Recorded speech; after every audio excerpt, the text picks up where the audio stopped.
I put everything into this space and I lost it all because I was betting on one specific type of thing. I was just like, I just have a studio. Just gotta book the studio. Just gotta book the studio. But that's not enough. I learned that after that moment. Dominick Lewis, welcome to the Black Shitter Podcast. How you feeling out there, bro? I'm feeling good. Thank you for having me out here. Absolutely, absolutely. This conversation is a long time coming, man. I think a few years ago, I think I discovered Photodom, I think back in maybe 2020. And I was like, this is awesome, man. So before we jump right into the conversation, for those who don't know, man, Dominick Lewis is the owner and founder of Photodom, which is and correct me if I'm wrong, is it the first or is it the only or the first and only black owned camera shop in Brooklyn? Both. First and only. Both. Look at that, man. The Jackie Robinson of photography stores, man, is really dope. And in Brooklyn, man. So that's really dope. And as soon as I heard about that, I was like, bet, man, I gotta speak to this dude because I'm really fascinated by people who choose to create organizations or build communities within the industry, right? And within the photography industry, over the last few years, I've been seeing a lot of these, groups forming, right? You have like Diversify Photo and Black Women Photographers and Authority Collective and, so many other groups. And then like I see Photodom and I see it's not just a camera shop, but it's also a community. So I definitely wanted to chop it up with you about that, man. I know that you've been featured on CBS, you've been featured on Time Out New York, you've been featured on The Cut. You have that illustration in the background is of you on the in the article of The Cut, which I thought was really dope. You got illustrators like mocking up your photos, man. That's pretty dope, man. So yeah, I just wanted to chop it up with you about community building, man. Yeah, that's perfect. That's exactly what, our one of our main focuses is, especially right out the gate when starting the store. I was really sought out to create more than just a camera store, but build a community around that as well, which is very interesting because I was doing a lot of community events before I considered Photodom to be like a camera store or a brand that way. I did a lot of different things between photo walks, just meetups, gallery shows, things like that, that all led me to the point where we're at today, to be honest. So how important has the concept of community been for you just throughout your life? Honestly, community is such a great, like, honestly, it's interesting because I felt like I come from a family, like a large family. I'm one of six kids. So community, like having people around you that have similar mindsets has always been something that, my mom kind of fostered and that's very young. Like she put us in every single sport, even if didn't want to do it. Like I played t-ball, played basketball, I played soccer. I did like a little bit of everything because she just wanted to figure out like, this week put us in something active, but put us a part of something that's bigger than ourselves rather than, like an individual sport or something that you kind of do on your own. So I feel like I've always been a part of some form of community, especially going back to like my middle school and high school days. Like middle school, I was in the marching band. South Florida marching band is like it's like life. So you seen drumline. Yeah. I was living that fantasy in that time. Like, oh yeah, we're a team, one band, one sound, and that was like the whole thing behind it. Nice. So I was saying in high school, I was a part of NJROTC, which is the Naval Junior Reserve Officer Training Corps, which is also very team oriented. Up to that point, I wanted to be in the military, so that was like my dream, and I was a part of every team I could be a part of. I was in the color guard, I was in the running team, I was the academic team commander my senior year there, and there was a lot of things that we did together. But I really understood just like having that connection to other people around you, and if you're all in the same mindset, you can get a lot of things accomplished. That's one thing I realized. Yeah, so that's really dope, and to hear that backstory because it sort of makes sense and aligns with the fact that what you're doing now is so community focused, right? Like growing up and joining all of these teams or organizations where it's just bigger than yourself is important. I ran track. I played baseball growing up. Mhm. I was lucky to find a team in New York City, that I was able to join. And you think about baseball, um, coming out of poverty. Baseball is not a easy sport for people who are financially challenged, because with basketball you get some regular kicks and you get a ball or one ball, and then like 10 people could play, right? Yeah. But with baseball you need cleats, you need a Hmm. glove, you need a bat, you need a baseball, right? And then you need to have 16 other people who have the money for cleats, a bat, all of that stuff, right? Yeah. um but baseball was a big part of my life. And then when I got to high school, I ran track. So, it's something about accountability that is really important. And when you have other people holding you accountable and you're accountable for other folks, there's like this responsibility that you have to show up to make sure that these folks are depending on me. You know, they can't force me to do anything, but I know that I need to show up to make sure that the team wins, right? It's bigger than me, it's for the team. And so team sports has always been, and it gives you that drive as well, that competitive edge to kind of like be able to push yourself further. Yeah, exactly. That's what I love about, being a part of a team. Hmm. I think a Yeah, lot of yeah. people, when they get, after you get leave from high school, if you don't do it in college, you kind of lose that aspect of like team, being a team player. Like everything outside of life after that is like survival of the fittest. It's like, I gotta be better than Hmm. you to be this, to be that. Hmm. And it becomes a bit of like a competition, but of nothing, Competition. there's no competition in life. Everyone's in their own race. But, I think that's the one thing that happens to a lot of people afterwards. So they tend to not like find ways to, even if they want to be a part of certain things, they don't really build it with other people around them. They do it within Hmm. themselves, especially with the social media around these days too. Hmm. Everyone's their own individual, everyone's their own comedian. If folks are gravitating towards social media to find like that sense of purpose as opposed to building it organically with like other humans around, like on a team or an organization, then it's almost like, where do folks get that validation, get that accountability? Because we see it, man. Social media, it started out one way, it's transformed, it's morphed into something else that we don't even know what it is at this point. We don't know if we're coming or going.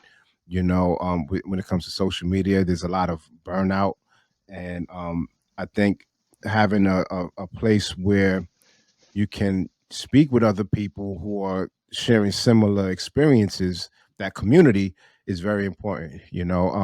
I know, for you to create a a shop dedicated to like analog film photography is a niche. you Yeah. know um it's a very strong niche, because it's not dead. Hmm. Film is not dead.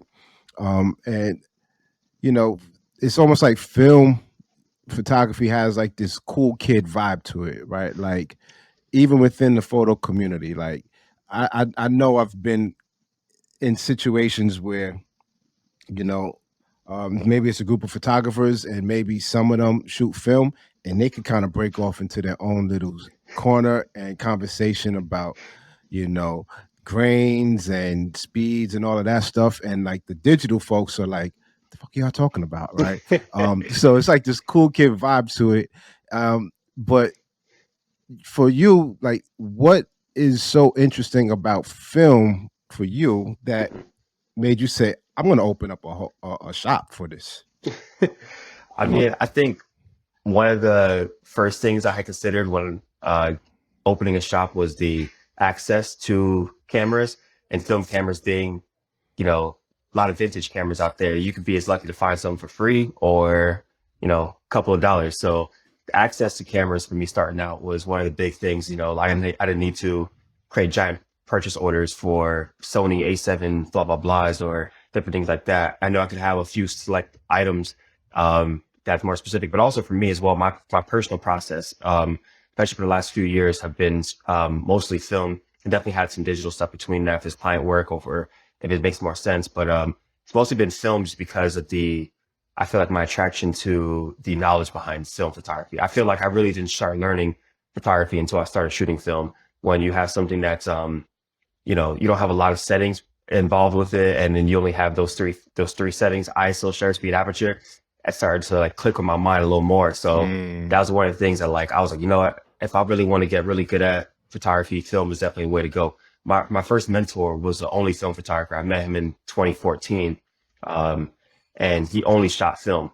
And that time I was like, you don't have a digital camera, bro? It's 2014. What do you mean you don't have a digital camera? I couldn't understand that. And he had shown me work that he had from his old Olympus OM1, Del Via, Pro V. And I'm like, what are these films? What is this? I'm looking at it, I'm like, this looks crazy. You can tell me this is film? And he's like, yeah, man, I scanned these 100 megapixels. I couldn't understand. Like, what do you mean 100? How'd you get 100 megapixels from the old camera? That doesn't make any sense to me. And I started to understand, comprehend, like, you know, analog is limitless. When you get to that point of shooting film, as technology gets better, you can always get a better image. So for me, it was like, okay, this is a little more archival, you know, for the long run of stuff. And I guess I ran into another situation where I had two hard drives that crashed on me, and I lost like pretty much all of my digital work that I had been shooting over the years. But I still had all my film stuff. So I was like, well, damn, if that's not a confirmation to shoot more film, then I don't know what is, because I still have everything tangible from what I had, but I don't think I have any of the digital photos besides like what's on the internet now. Mm-hmm. So that was one of the main things for films, like getting into something that has a easier entry. You know, it's not a huge barrier to get into opening a film shop because you can find stuff. But then naturally, after it opened up, I started to really realize like film is a revolving door. You know, you can't really shoot film without a film lab and without a film store. So it makes our returning customers a lot more stronger as well, because, you know, you shoot film, you got to buy film, and to buy film, you got to process film. So we get a lot of customers who are coming on a weekly basis that honestly allows us to grow our store and continue to do more cool stuff because of that dedication to their film photography as well. So it basically is you created a one-stop shop without knowing like that's what it was going to turn into. Yeah, in a way, like in the beginning, I really didn't even want to do film processing, to be honest. I don't want to trust myself with other people's work. But when COVID happened, to be honest, a lot of people were like, I'm looking for a place to process film. And I was like, I'll do it for you. I got nothing but time at home right now, and I'll do it for you. So I had a couple people who I was doing their film for, and I was like, wow, people Out really of your house? out of my house. Yeah.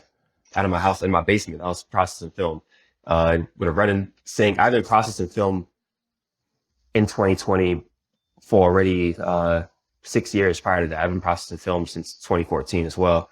And Wow. for that, it was like, okay, I might as well do it for some other people. If y'all want to do it, I'll do it for you. And then once we opened the store and I offered that as a service, it exploded. And I was like, wow, we got to process film every day now. We don't have one day off. Didn't expect it to be so crazy in the beginning because we didn't have machines. We were doing it by hand. And it was definitely a process. Like trying to figure out how to do it the most efficient way while keeping the quality high. And definitely some things in the beginning that we could have done better, but we learned along the way, to be honest. You have to learn along the way. Like anybody who's good at what they do had to make several mistakes to know what not to do. Mm-hmm. Right. That's amazing, man. I definitely want to dig more into the process. How you and your employees, your staff work to, you know, service your customers. But before we go into that, I sort of want to like hit the rewind button and, understand a little bit about what life was like for you growing up. Like, how did your family, I know you said you're one of 6 kids. What was life like for you and your family? Like, how did your family view the arts for you growing up? So it's interesting because I grew up with a single mother. My mom raised all 6 of us on her own. My father wasn't really in our lives. I probably met my father as much times I can count on both my hands, maybe like 5 or 6 times total. But it's interesting because my father was an artist. My father knew how to sew. He knew how to make music. He knew how to paint. And I remember like one of the most vivid memories is going to his house and then seeing that like he had jeans that he had sewn. And I'm like, what do you mean you made jeans? I don't understand like how you could do things like that. And so it was interesting. Like I grew up in a household that was not really arts forward. Like obviously my older sister was probably the only artist. She painted, but she was the only artist of our family. And for me, I was just trying to find a career path that my mother would be proud of. You know, coming from a Caribbean background, trying to find a career path that my mother would be proud of, but also could make me money because we grew up poor as well. We moved a lot growing up. We never really had everything that we wanted to have. And one thing my mom said to us young was like, "Y'all gotta find scholarships because I can't afford college for all of y'all." And I was like, well, luckily everyone found scholarships. That was crazy. Mhm. All four of us up to that point. I was a fourth child, fourth, sixth, but everyone up to that point had got scholarships in some way. My brother played football. My older sister had an academic scholarship. She was in what do you call it? International baccalaureate program, like IB program. And my sister had also an academic program scholarship. For me, I wanted to be a engineer and I wanted to be in the Navy. So that career path kind of aligned with that, and I was able to get a scholarship to go to Drexel University to be in our NJROTC, the NROTC program, and also I was in the electrical engineering program there. So, but photography kind of found me because I didn't really start photography until I was 18. I got my first camera as a graduation gift to myself. I bought it myself, working hard. I was a lifeguard working at a water park in South Florida, and I bought a camera because I was already on Tumblr at that time, and Tumblr had a lot of like really aesthetically pleasing photography, and everybody was an artist in 2012, Mhm. 2011. I was like, oh, man, y'all are cool. I want to be like y'all. So I bought a camera pretty much, and then like I remember like the last couple weeks of high school, just like photographing our senior day, our senior this, doing all the stuff like that. And that was one of the reasons behind like getting cameras to document. But also, I remember getting my senior pictures back and being like, "What's the price for the senior pictures? Man, I can do these myself. Let me get a camera. Let me do this myself." And that was like one of the encouragements to myself too, just kind of to be able to do my own stuff. So it wasn't really like arts wasn't really a big thing in our family growing up. To be honest, I don't think there's.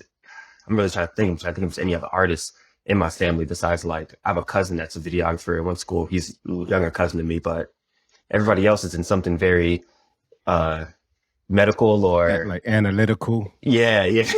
A lot of nurses in my family, a lot of nurses, a lot of teachers, things like that, things that are more practical.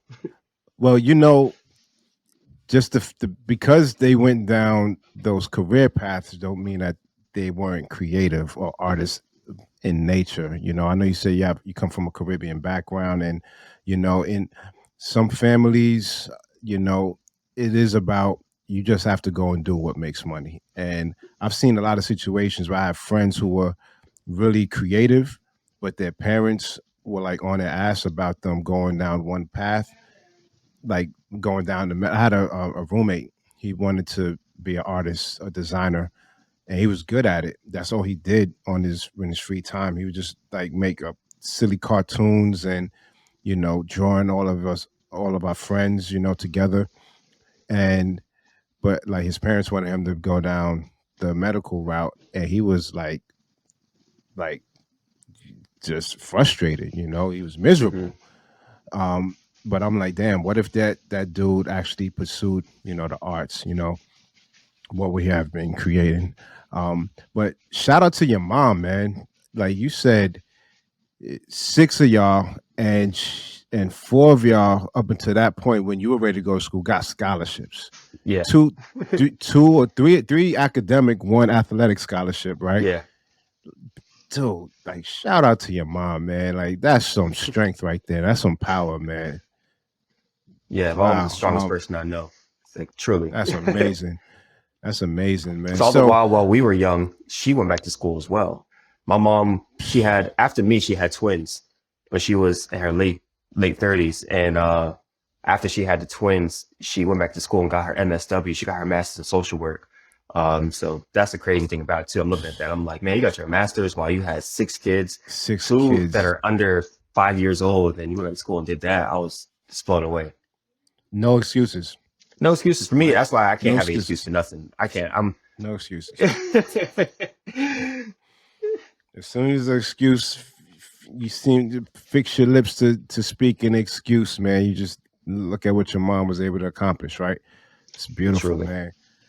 And I think it's also interesting that your engineering, like I hear this a lot, man. There's so many photographers I've spoken to who, well, are in like IT or engineers, but they just picked up a camera, right, and Mhm. discovered like that was the interest. First of all, I think anybody can pick up a camera, right? I agree. You don't have to be an artist, right? You just have to have an interest. You need to have a perspective, because you know, you can, even if you decided to go down the engineering path, whatever you learned in electrical engineering, if you just brought a camera with you to whatever it is that you were doing, you would find a way that was interesting to you to document it and share a different perspective. And that's how we get new forms of photography, new forms of Hmm. art. You know, like science photography wasn't a thing until a scientist brought a camera and said, "Oh, these organisms look cool." Snap, snap, right? Right, exactly. So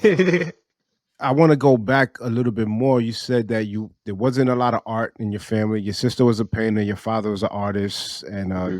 you know, he probably into fashion.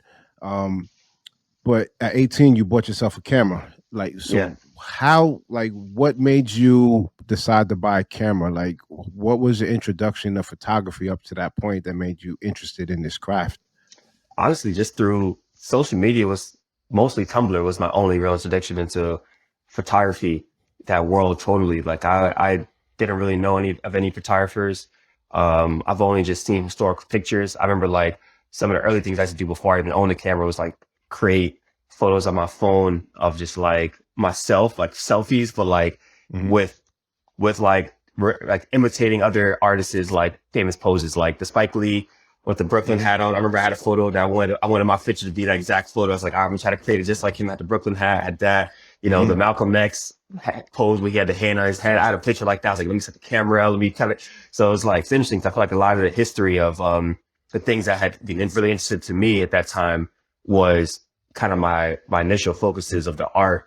Because I had read Roots in middle school, and I had read autobiography of Malcolm X in middle school too. And those two books literally changed my entire life, like my perspective of the world, of what we can accomplish, and just so much around me.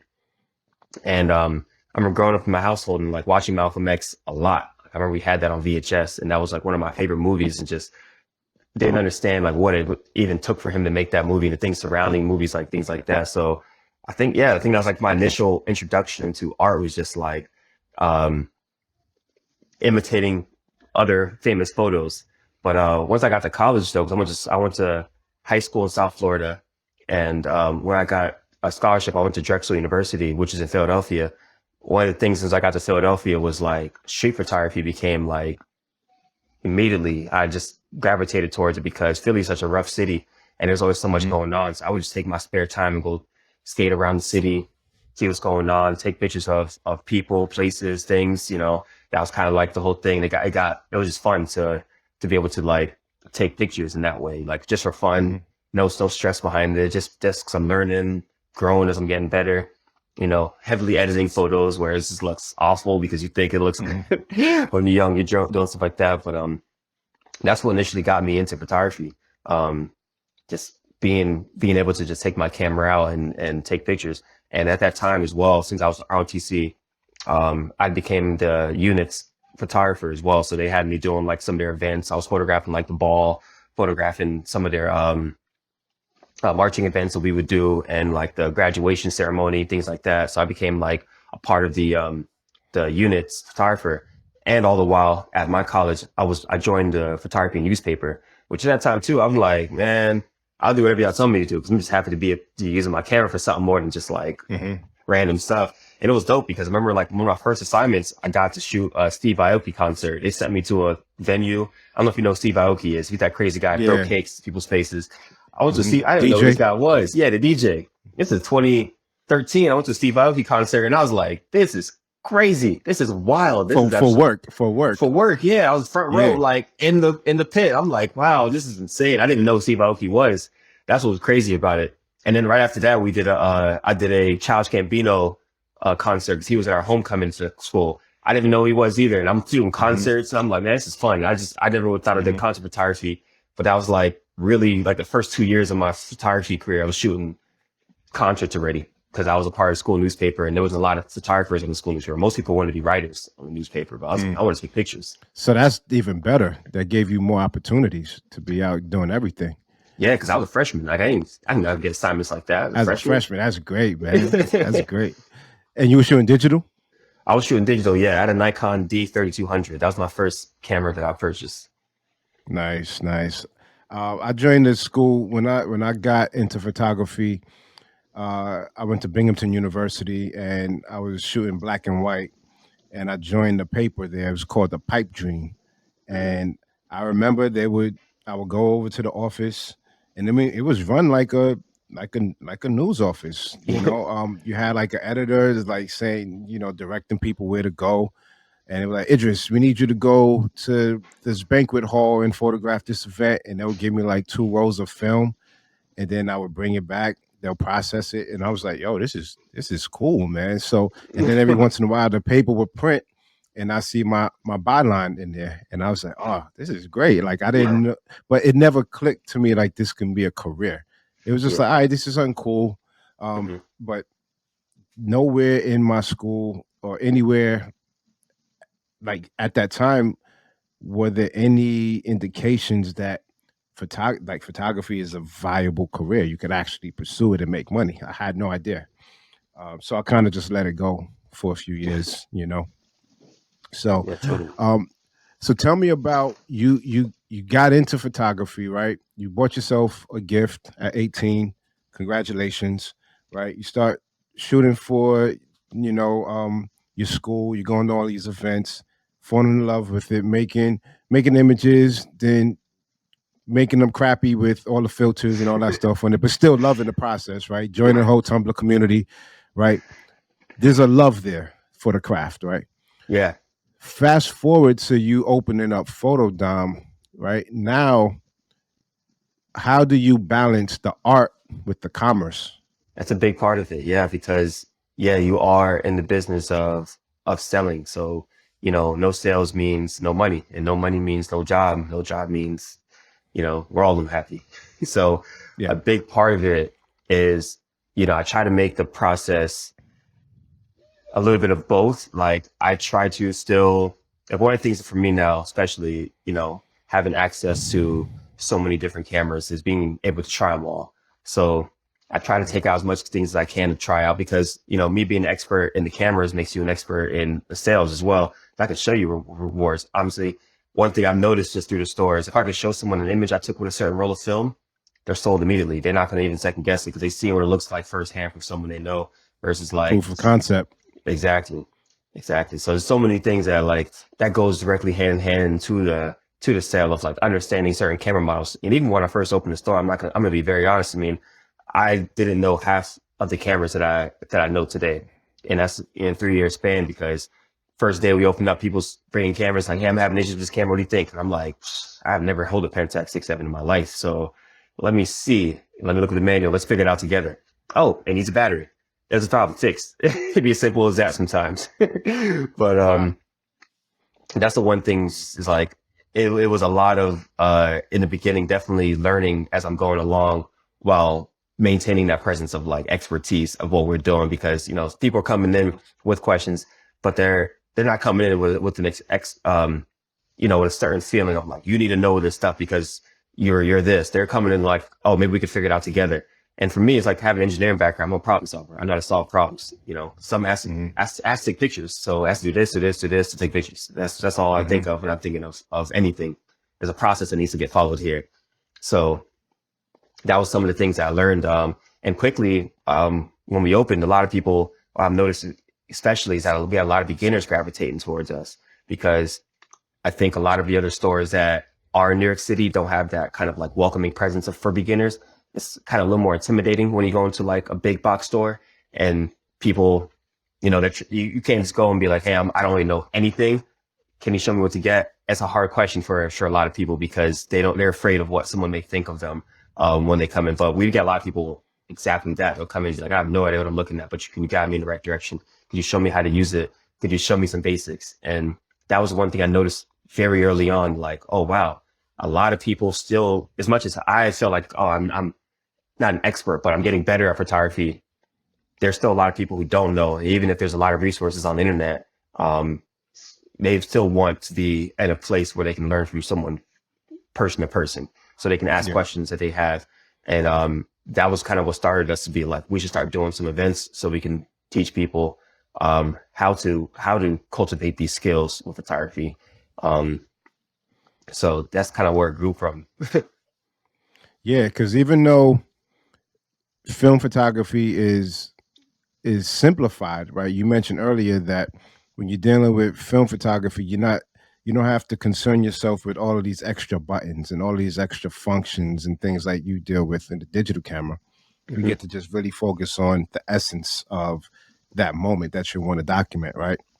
Hmm. Uh, so, but even though it's simple, there's still I can see how there's still a lot of questions about how the whole thing works. Yeah. There's the process of selecting the right film, Hmm. right? Based on what type of work you want to do. If you're going to be outside taking photos at a barbecue, you want a certain speed film, right? Hmm. But if you're going to be doing like nightlife or concert photography without a flash or something, then you need another type of film, right? Yeah. Then there's loading, it's all these different things. So I like the fact that customers go into your store and it sounds like you everybody's in there together is and that's where the community part builds, right? Because I'm sure there's I wouldn't be surprised if there's some customers who have deep knowledge about this and that you and your staff can actually learn from them as well, so it's sort of like this Hmm. trading ground of information. Yeah, it's definitely happened. There were some cameras I've never touched prior to that. People showing me different cameras. Like, um, I got introduced into large format photography from one of our customers. You know, he had been shooting and he showed me some of his stuff, and I'm like, man, this is crazy. Large format, like this is. I've been shooting medium format, but I never touched large format, and that was like, That's like one shot, right? yeah, One yeah, shot. you gotta That's take your time crazy. with That's it. pressure. That's pressure. It is, yeah. And I'm like, damn, I'm down for the challenge. I want to learn this stuff. So Hmm. somebody at the store, somebody has sold us a large format camera. His guy came in, he's like, yeah, this camera, I got it brand new, never used it. I have no use for it. Tell me what you'll give me for it. I'll take anything for it. I'm like, man, this is about to be my camera. And that's what happened. That's Is how it yours? started. Yeah, I ended up starting with that camera. It was what was it? A Technica. Yeah, Technica, which is a German large format camera company. I don't even use that camera no more, to be honest. It's so damn heavy. I got like three other Mm. large formats that I prefer to use. Um, and even just from some of the OGs that get you into certain things, like honestly, one of my mentors, especially after opening the store too, has been, I know, John Andre, the photographer who's on Oh Prince yeah, yeah, Street. yeah. Seeing I him had him work. on. I had him on a podcast. Yeah. Oh yeah, so you know about John Andre. This man is he's done his due diligence with the process. He knows everything about the process. When I see him working, I see him touch the thing. I'm like, whoa, he's doing this shit Like nothing. it's nothing. Like he does this every day, which he does. He does it every day. That's how it becomes so natural. I'm like, I want to be like you. I want to be able to learn this process, to be able to do Yeah. it and comfortable like that, and then continue on and do other processes. No, that's a part of the learning experience with film. It never ends. There's always something to learn. I feel like I haven't completely like I started getting into film around when I discovered that Photodom existed, and I remember I bought a Nikon FM2, Hmm. right? And I bought like a pack of like 5 rolls of film, and I think that pack cost I don't know like $50, $60 or something. I was like, this is fucking crazy. And then there's also the cost of like getting it developed and then getting prints or whatever. So I was like, man, this started adding up quick. But Yeah. I remember when I started taking that camera out, and I would be so stingy with my shots. Like I remember it took me like it took me like 2 months to go through like one roll of film, and I would like raise the camera up, and then people start smiling. I'm like, nope, I'm Nope. not. Nope, I can't do it. I'm like, oh, this light sucks. Nope. And people be like, hey, take a picture. I take my phone out and say, no, with the camera. I say, nah, man, you ain't earned that yet. Right. So I started to really, be really discerning with how I was making images. Right. So I Hmm. feel like I haven't gone back to it since. I think I have like another roll or two that I haven't used, but I feel like I want to create a project that that for me justifies shooting film, and that will probably be like some sort of portrait project. Like I think that to me feels like the portraits have like they have like longevity. You got either like give them as gifts to the person that you photograph, or something about portraits just feels like archival, and it feels like it can stand the test of time. Hmm. And so I definitely want to figure out like a medium format, project that I would that I can use film for. I think that would Yeah. be something ideal. Yeah, I know how that feels when you're on a budget. I've had times in my life where like I really wanted to shoot film, didn't have the money to shoot film. So I was like, you know what? Let me try to find alternative ways to try to do the same thing. So Hmm. I know how that totally feels when you're like, yeah, I don't want to spend too much money on this. That's one of the reasons why, like, out the gate, once I left college and moved back to Florida, there was no labs around. One place was charging way more than I was paying in Philadelphia. So I was like, I'm going to process myself. I'm going to figure this out Hmm. because this is too expensive to try to do this Hmm. like this. Then I started bulk loading my film, which I was like, oh, this is a cheat code. Nobody told me about this either. This is a great way to Oh, save like money. the large canister. Yeah, you get 100 feet of film and then you cut it up yourself. So you can get Ah. you get down to like $1 a roll of film for black and white. That's the one way of really doing it. And that's something I did in the beginning. On a budget, you're like, man, I still want to shoot this though. I like the fact that people come in. There's a sense of community. At what point did you realize that Photodom has had turned into like this community where people are just like coming in with questions, and you see repeat customers? You're hiring staff that's all like minded. At what point did you start feeling like, yo, this is like a cool place to be, where everybody is sort of like gravitating towards the same thing? So I feel like I felt that way from day one, to be honest. Like seeing the amount of people that came into the store and their stories, because first day, little backstory, first day we opened up, which was September 2020. We opened up September 12th, 2020. Um, I didn't think nobody was going to show up, to be honest. I thought it was going to be like, man, I'm gonna be staying here the whole day. Nobody's going to show up. Hmm. But then I was surprised to know that like there was a lot of people who really wanted us to succeed. I was so nervous that 24 hours before, I spent the entire time at that store. I didn't go home and to do anything the night before. I didn't even sleep the night before I opened the store. That was like the most nerve-wracking thing I've ever done in my entire life. So I was like, I need to have enough things in the store. I need to make more shirts. I need to make more of this. I need to cut this up perfectly. And then a couple days before, some of my friends were like, "Man, you sure you got everything?" And I was like, "Nah, trust me, I'm working. I'm working." I was like, it's a crazy process, but in my mind, I saw it coming together, and I saw it coming together exactly how I wanted it to look. And I was very nervous that nobody would show up, because prior to this store, I had a photography studio in South Florida. After I had left college, kind of backstory on that, I dropped out of college. I decided I didn't want to do be in the Navy anymore, and I moved back to South Florida to pursue photography. Something in my mind at that time. After Drexel. After Drexel, yeah. Okay. I dropped out mostly because I wasn't that good at calculus. That's one subject that I sucked at. And I failed it twice, and I was like, okay, I did Calc 1, failed it. There's again, passed it. Did Calc 2, failed it. And I was like, I had to do 4 calcs. And I was like, man, this is driving me crazy. I was 2 years in already too. But then what I was supposed to be studying photography was always like in the back of my mind. And I was like, one day, I was like, something has to give one day.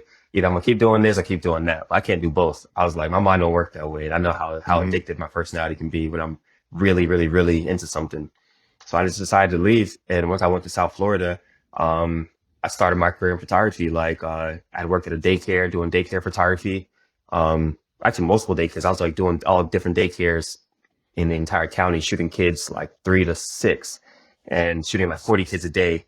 And it's 5 days a week. So it was like, I felt like, yo, I'm a real photographer now. I'm shooting, going to these places. Like, they gave me gear. They gave me alien Vs and cameras, 7D. And I was like, man, they trust me. I have gear. And then a year and a half into doing that, I realized I wanted more. I was like, I want to create a space for people, because I'm noticing where I'm living at, there's not really anything for us down here. Like, they got these prestigious places. West Palm Beach, I don't know if you've ever heard of that area, but it's very affluent. It's where Donald Trump lives. It's where a lot of other rich people yeah. I think Tiger Woods lives there. Serena Williams lives there in Palm Beach County. There's a lot of Oprah has a house down there. There's a lot of really, really rich people down there.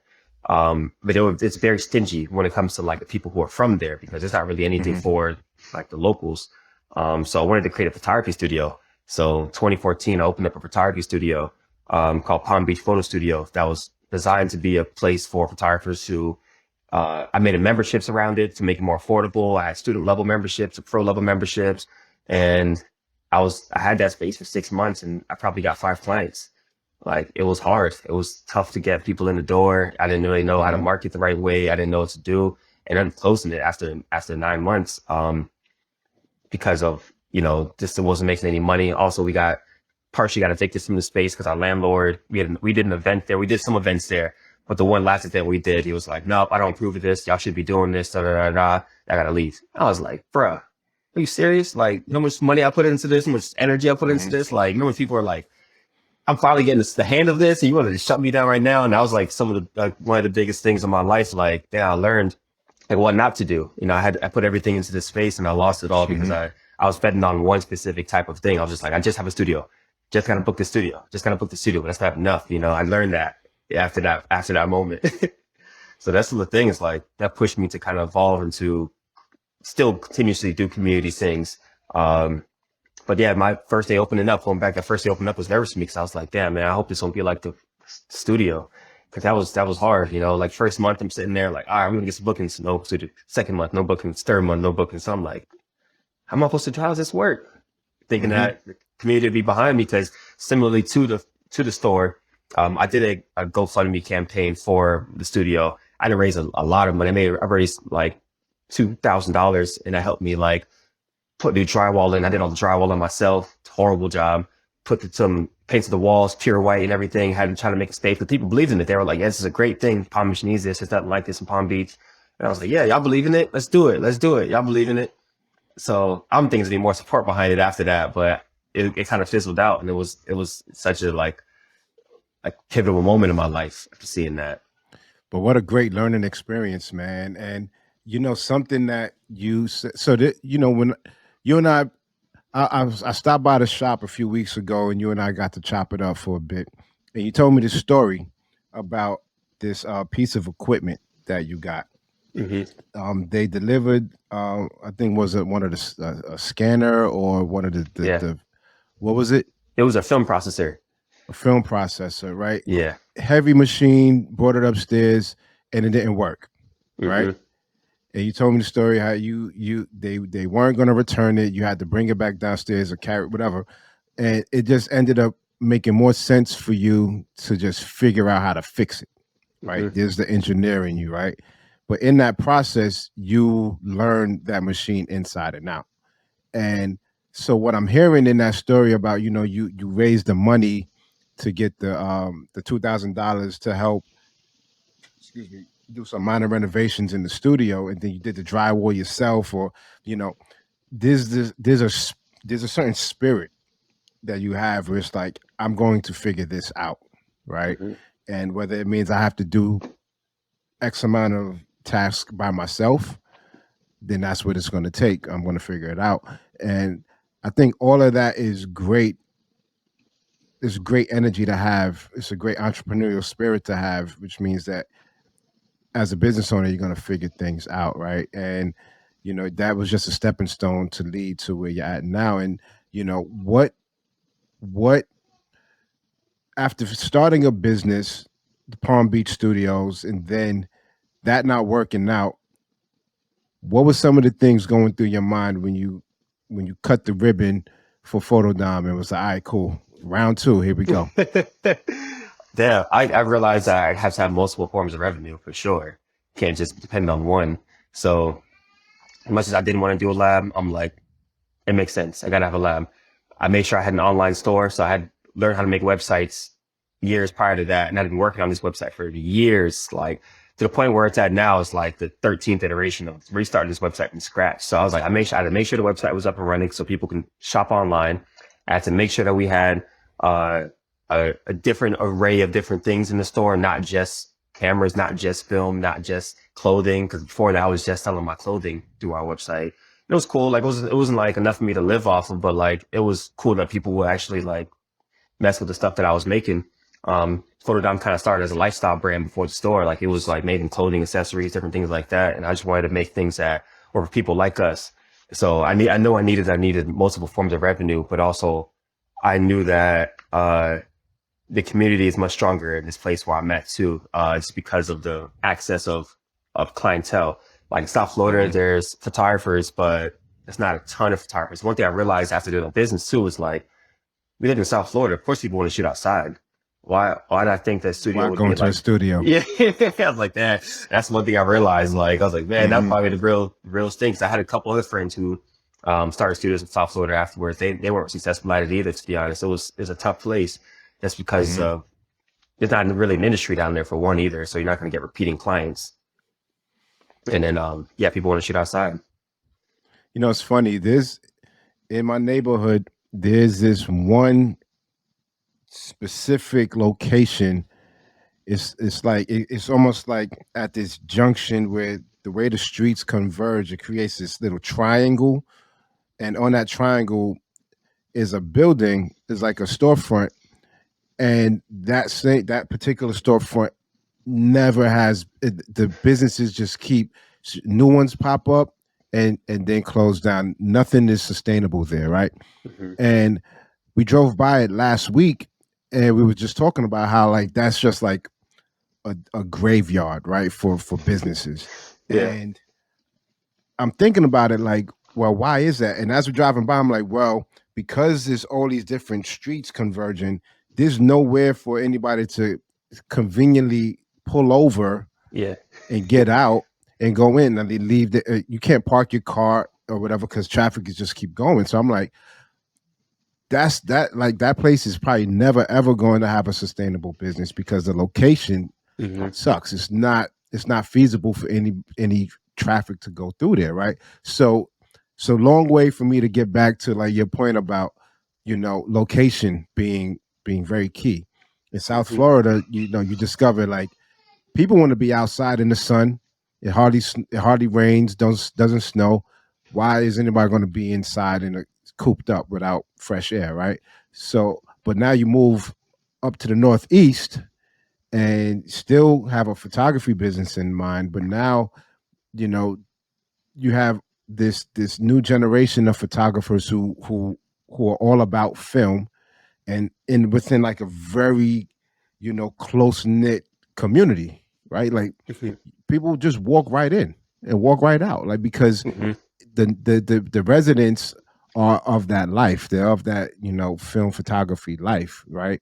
Um, so it just the location worked the second time around, you know. Yeah, and it's crazy because now we're like in a pretty inconvenient space. So what my biggest concern in the beginning too was like how people gonna find out about it. It's on the third floor of a random building on Broadway. But surprisingly, people still find us. Like, I'm still shocked at that. I'm like, people find us. They know. In New York, I feel like in New York, people I have this theory that people will just get on a line. If people see a long line, Hmm. New Yorkers would get on that line without even knowing what they're on line for. That literally happened at Because, our yard sale. hmm Those people yeah, who were walking by and being like, what's going on? They selling cameras. You're like, oh, I'm helping on the line. People were telling me yep, that. And I'm like, wow, I have no idea we were selling in there. exactly. Right? Just get on the line. And I think there's something for New Yorkers, it's like, if you know, you know. Hmm. That's all that matters, right? And, right? So, and the fact that people can be like, oh, yeah, I went. Oh, you just now going to Photodom? I've been going to Photodom since September 2020. It's like this bragging rights thing that Yeah. we do to Yeah. to kind of one up. Oh, you just figuring that out? Man, I've Yeah. been on that for 3 years, bro. Right? Yeah, You exactly. lost. And it kind of being like, oh yeah. Like it's a Mm-hmm. hidden gem. So some people, Mm-hmm. I've heard multiple customers say like, oh, I prefer it this way because now it's more personable. I can sit here and talk to you for an hour and Mm-hmm. nobody will come in that whole time versus being like on the street where you always feel like, I gotta always be ready to talk to to random person coming in, this and that. So I think it's a little bit of allure of like a hidden gem in yours. Kind of how speakeasies still are Yeah, a for thing sure. here. For sure. Like that hidden thing that like, oh, only I know about this thing. Bro, I've been to Photodom about 4 times, and every time I've been in there, I never just go in, take care of business, and walk right out. It's always a conversation. Like I'm always just, I mean, I like to talk anyway, right? Yeah. So I'm in there talking with you or talking with your staff, and it's just like because we know like we're all photographers or interested in the craft, so we know that there's that. But so we could always fall back on photography as a talking point. But then it's like the last time I was there, somebody was playing music, so I was talking to them about the music they were playing, and so it has like that great living room vibe, you know what I Hmm. mean? And I think that's really dope, man. So I know that when people see entrepreneurs, they see the glorified parts of being an entrepreneur, right? They Hmm. see the fact that you get to make your own hours, right? You get interviewed and you get featured in things. You get illustrations made of yourself, right? Um, you get to boss people around in a sense, right? But those are like the glorified aspects of it. But what have been some of your biggest challenges with like bringing this dream to life? Yeah, it's just really it's a constant adversity, which I'm totally okay with adversity just generally, but I feel like there's a lot of things that people understand when being entrepreneurs are like, since you're the boss, everything is falling back on you. You can't just be like, well, that's it. I'm just gonna not even deal with it because it all ends up affecting you in some way, shape, or form, especially when dealing with customer relationships. So I try to make that a very big point of our business. Like we're not perfect, so like sometimes things may come across certain ways and may not communicate properly, but we try to be as, as responsive as possible. So that's one thing that like, I'm always the final kind of say, like, if anything was to happen, it always has to come back on me, especially with the staff. Like questions are always being thrown at me all day. 'Cause I feel like that's one of the things is like, you're always constantly like that final say in a lot of things. Also, you're kind of always on call. Like there's never not a day where you may be needed, especially with having a lab and having multiple services and things like that. There's always something that could go wrong, can go wrong, whenever you are. If I'm on vacation, if I'm in Jamaica chilling, it could. I've had times where like, oh, something's gone wrong with the machine. It's doing this, making this weird noise, and I'm like, oh man, I know what that means. Film is stuck, so something could go wrong at all times. So that's the thing. You Wow. kind of are always on call. As much as it seems cool to like also be able to choose your hours, um, you find yourself spending a lot of time there just generally because you're constantly trying to, for at least for me, I'm always trying to find ways to make this business better. I'm not Mhm. ever okay with where we are. I'm not saying we're a great place, but like I'm always looking for rooms to improve and do better, Of do course. more, to continuously grow this business and never see the end of it. Um, so those are things that you kind of run into. And also I think one of my biggest things that if I run into especially is like sometimes, especially like not having the means to be able to put everyone in a position to be great as well. Cause I get so many people, like probably 10 to 15 people a week who call or email or come with their resume and they want to work for us. And I'm like, I have no space on the team right now. If I had space, trust me, like I would love to put on a lot of the people who would love to be in a cool working environment to learn, to grow. And that's like one of the biggest things that like I feel like as an entrepreneur that hurts me because I'm feeling like I want to put you in a position to like want to become a photographer and want to pursue this career. But without having that, you gotta kind of be forced to work at other places. Like I gotta go work at Home Depot or I gotta go work at McDonald's Mhm. or something because you're not in that world. But that's one of the things that I think about a lot. Like if I was in a position to hire everyone, I would put everyone in a Mhm. position to learn, to grow with me. Because that would only mean that more people are going to be really dedicated to this craft in come in the next couple of years. Because for me, I think of myself like if I was 20, 21 years old and I worked for a cool camera store, bro, I'd be the best employee. I'd be doing anything y'all asked me to do. Mhm. Like whatever you want me to do, I'll do it because I want to be here. I want to be in this environment. I want to be around this. Yeah. This is a good learning environment. So I look at it that way a lot. Yeah, man. I think you know the fact that you created something bigger than yourself, right? And you've been in that space of creating things bigger than yourself, you know, gives you the opportunity to affect more lives, right? Mhm. Um, I think that's important. You may not be able to affect as many as you want, but you're still in a position to affect more than just yourself, right? And I know, like in business, they say if your business is not growing, then it's dying, right? Yeah, I'm a What are firm you? believer of What are that. you? Yeah. So I was going to ask you, what are your thoughts on that?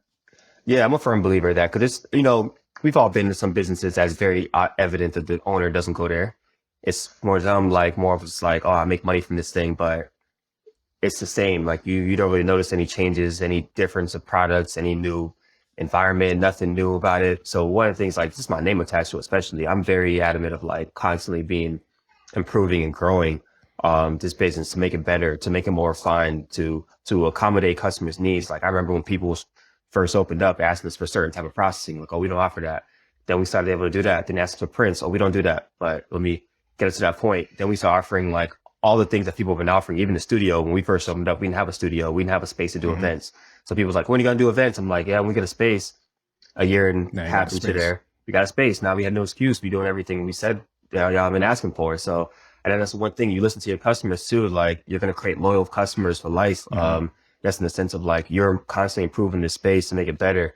And people they're noticing that they do see the change and the growth of the business over time, over the years. And to a bit of that, it's a little bit inspiring to a lot of people to see like, you know, I feel like, especially to my staff, they're like, I'm not just okay with okay. One of my most famous sayings to my staff always, it was actually my unit motto in high school. ROTC is it's Latin. It's bone sunt inimici nobilium, which is Latin for good as the enemy of great. And I always tell them Yeah. like, don't just be good, be great. Like it's one thing to just go through the motions and do it and feel like, okay, that's good enough. But like it's a whole nother motion to do it and be like, it's exactly how I imagine it to be. It's perfect. It's not just, you know, it's not just, it's done. So that's the thing. It's like, there's always a constant growth that, needs to occur within you in order to, achieve those next levels of success, through that. It's very noticeable. Like I see that a lot with some certain businesses. Piggybacking off of that the Latin quote, good is the enemy of great. I remember listening to this Will Smith interview, and he was telling the story about his father made him and his brother one summer build a brick wall around the business. And Will Young, he's probably like 9, 10, 11, something like that. He's like, I don't know how to build a wall. And his pops was like, well, what you do is you take a brick, you lay it down, you lay the cement, clean up the cement, and what you do is every day you lay a brick as perfectly as you could lay a brick, right? Every day you focus on making that one brick or however many bricks you do that day, you lay it out as perfectly as you can. And Mm-hmm. then by the end of the summer, you'll have like a perfect, as close to perfect brick wall as possible because you put so much care and detail and attention into each brick that you lay down that Mm-hmm. you can't help but build a strong, sturdy foundation of a wall because you focused on each incremental part, making it as good as it could be, you know? Mm-hmm. So that's great, that's great. And going back to like the events and things like that, um, I know that you mentioned photo walks, you were selling some get like used gear, you buy gear. Um, you know, all of that is all leading towards, more and more community development. Um, so for you, with what you're doing, with how you started Photodom and what you're doing with the community, what are some metrics of success? What does success look like to you?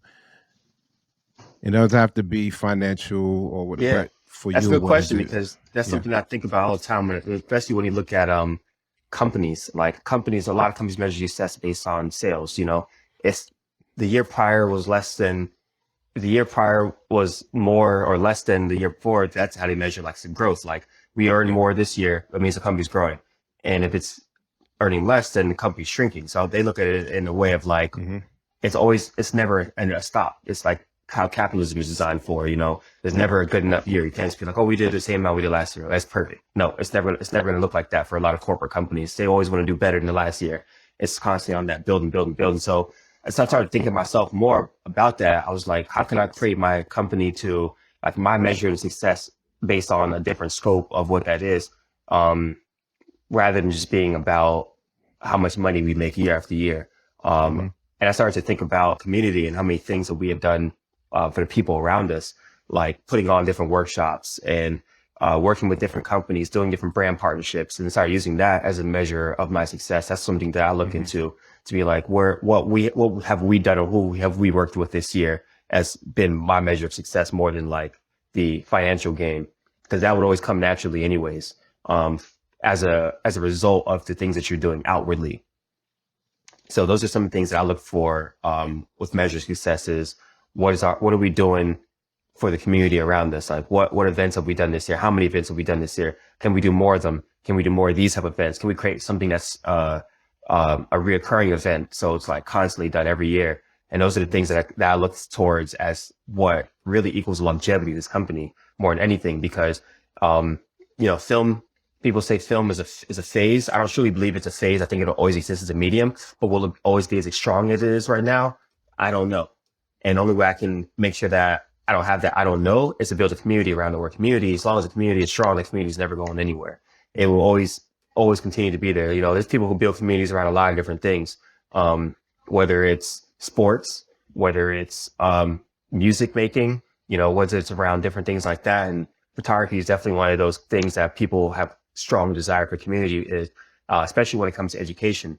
So I feel like, with that being said, like as long as we continue to grow a community and build it, there will always be new people who are looking to learn new skills and to hone in on the skills that they already know and evolve those skills. So that's what I think, as far as like how I measure my success specifically on, especially.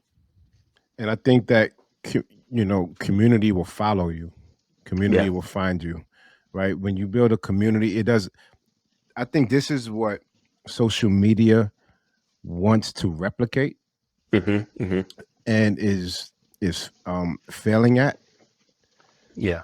Because it's this false sense of belonging, right? On social media, the likes and follow count and things like that makes you feel like if you post something and somebody likes it, that this person is part of your community and you ride together. But it's false, right? Yeah. And the opposite too. If they don't like it, you're like, oh, they don't fuck with me. It's like, it's not the truth.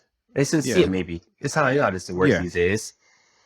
But when you have a organic community like that's authentic, it doesn't matter like if you're on IG and IG disappears, then you're on TikTok, that disappears, then you're on to the next thing, and that threads, that disappears. The community is going to go wherever you are because you've done something that speaks to them.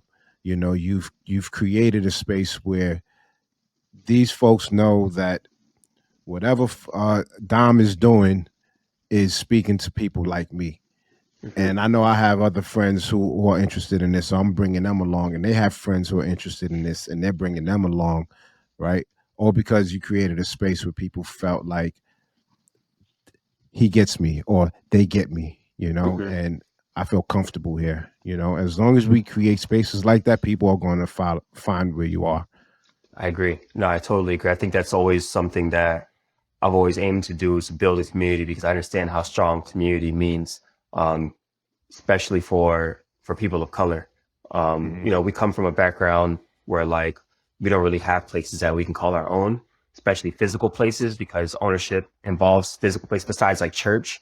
That may be the only place that's like owned, operated, ran by all Black people. Usually it's, other places it could be a little different. It could be like a Black organization, but ran by a white person or started by a white person. And it's also like, it's a little, so it's interesting to have like that, like full, encompassment of like only Black people. We do this, all Black people are working here. When you look at any of our events, it's crazy because like damn near 80 to 90% of our events that we host, we're not saying like only Black people come, but it just happens to be like a lot of Black people come to our events. And I think that's because they feel this equally to how I felt before I opened the store. Like there's not a lot of places for us to go. So once they found that, they were like, man, I'm going here. Of course, I don't want to go to this side of town because they don't really get me. And I don't also don't want to be in the same room as those type of people. I want to be in a room with these type of people. And I always noticed that like we have so much of the most talented, coolest people who attend some of our workshops, especially Black women. Black women are one of the biggest, I think, components of our workshops and classes. They make up a big majority of the people who are looking for education and knowledge. And I totally get that because yeah, there's not a lot of space, especially for Black women as well, to Hmm. feel comfortable and to learn tasks. Like the workshop we just had on Saturday was a medium format workshop.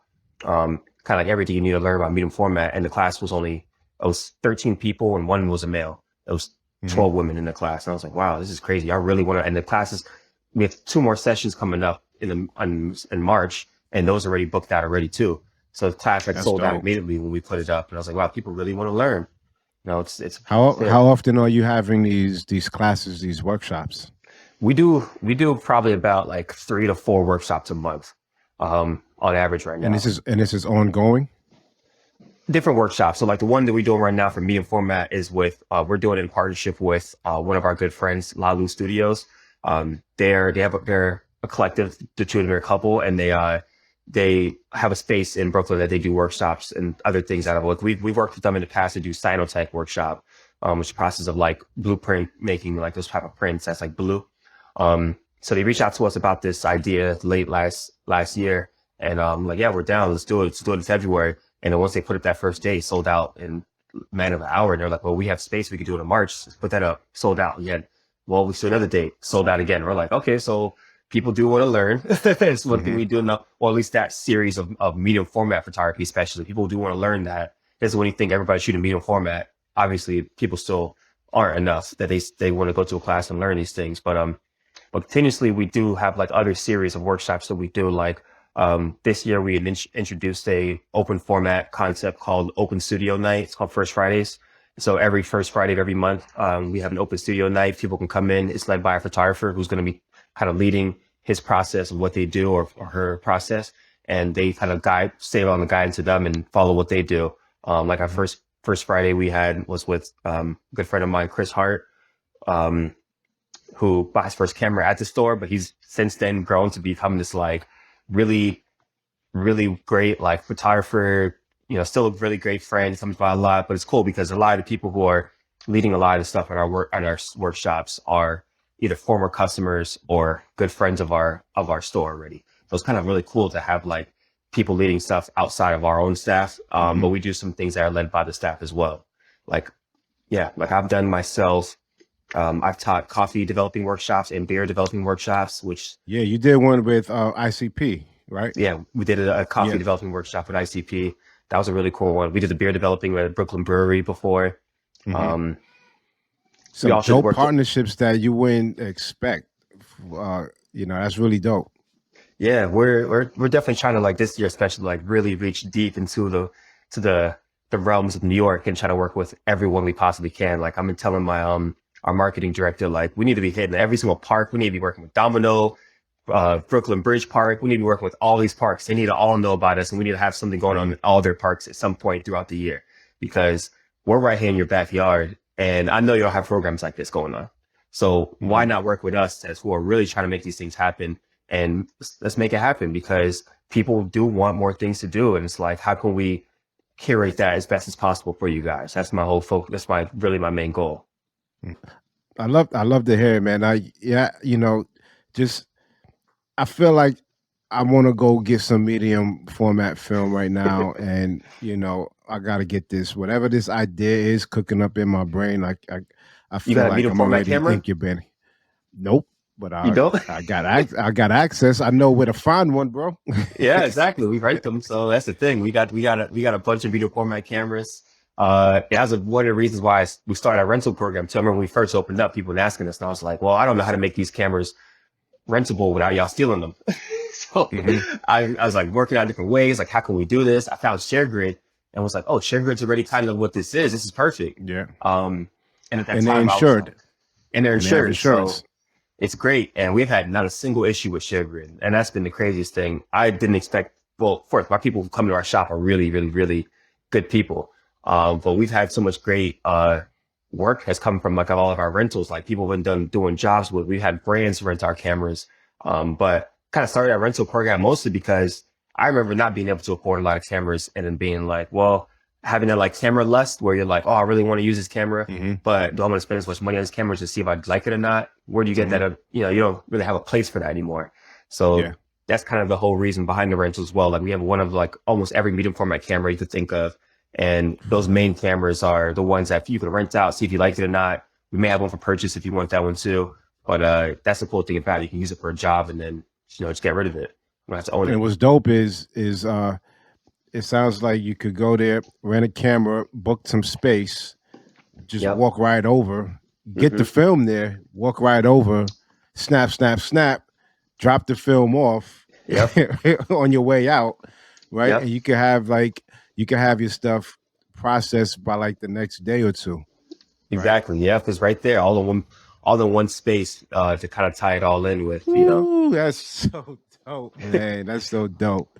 The only piece of the puzzle I'm missing right now, I say this a lot, is like I'm missing the gallery. That's the last part of it. If I had a gallery Mm, space for people to showcase that work, that's completing the whole puzzle. Because that's the only piece that, like, sometimes I'm like, oh man, we got to try to find a space if we want to work with this place or this place, and that's sometimes can be a hindrance. hmm Because other people don't look at their spaces the same way we look at spaces. It's like an opportunity connects. It could be sometimes more monetary focus, or it isn't. We try to connect with people in the way of like, okay, how can we work together though? Like we're trying to build hmm something bigger than ourselves. We're not trying to use you, but we all make your business Yeah. grow as we grow our business in that way hmm sometimes. So that's the only thing is like sometimes I'm like, man, I wish had a gallery space to tie it all in, because then you can, you know, shoot it, get a process, print it here, and then showcase hmm it. That'd be all the whole steps of the process. We're speaking into existence, bro. Yeah, that's the goal. Indeed, indeed. Yo, Don, man, it's been great, man. It's been great hearing about your process and your story. I knew some of your story, but it's great hearing more about it and just how this started out as like, you know, you were interested in Tumblr and the cool kids on Tumblr, and then it grew into like this, this store, this community, this movement, in Brooklyn, which is dope. Um, I'm just proud to see it. I'm happy to share your story, and you know, happy to. I hope to see it continue to grow into like spaces that you didn't even imagine it grow into, man. I appreciate you so much, Barry. I appreciate you allowing me on here to share the story and, just talk more candidly about the space, because I feel like sometimes, when you're in the whirlwind of this, sometimes you don't get time to reflect on what you've been able to accomplish and just think about like, just other aspects of it, the future of it as well, especially too. It's like imagining it hmm in those different ways.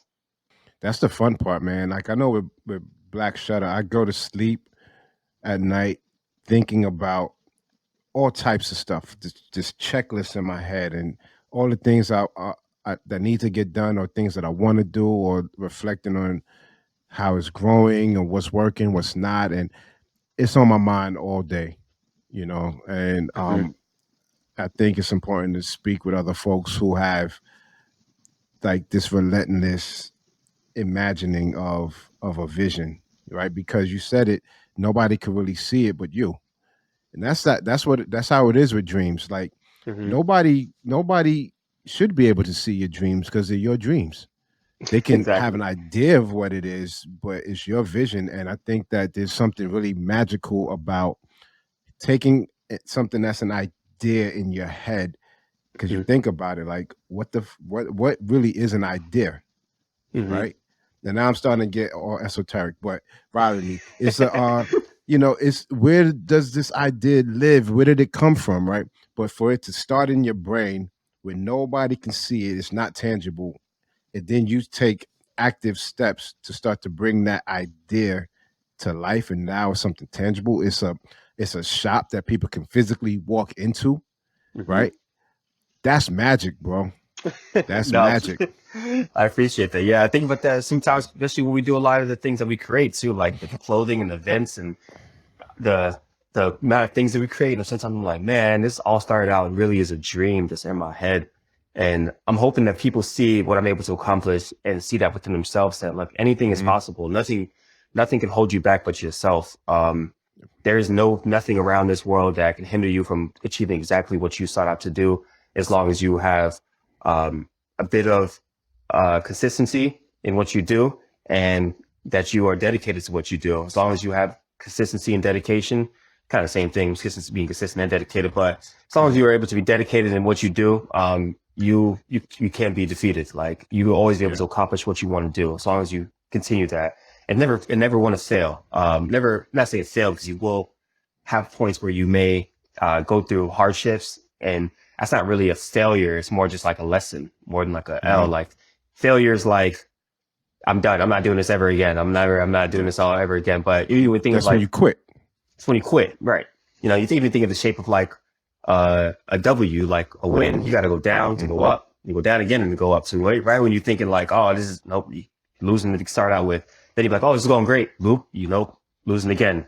So those are the constant battles, the uphill battles that you always have to have, and really have that really defined vision of what you want to create, because nobody will be able to create that vision for you, for real. And it's the more you know what you want to do, the more you can know what you don't want to do, and you can start eliminating certain things from your process. Like, oh, I don't want to do this. I'm not going to think about that. No, not doing that. So those are certain things that like you have to really come to grips with yourself as a person to really understand like what do I want to do and what I don't want to do. Absolutely, man. Absolutely. Yo, Dom, I appreciate you, bro.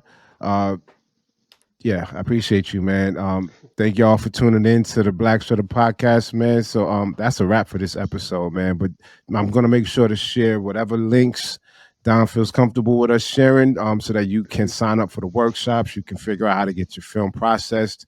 You can rent gear, book the studio, all of that stuff. One stop shop. So yo, Dom, thank you again, bro. I appreciate you. Thank you. Thank you. All right, peace.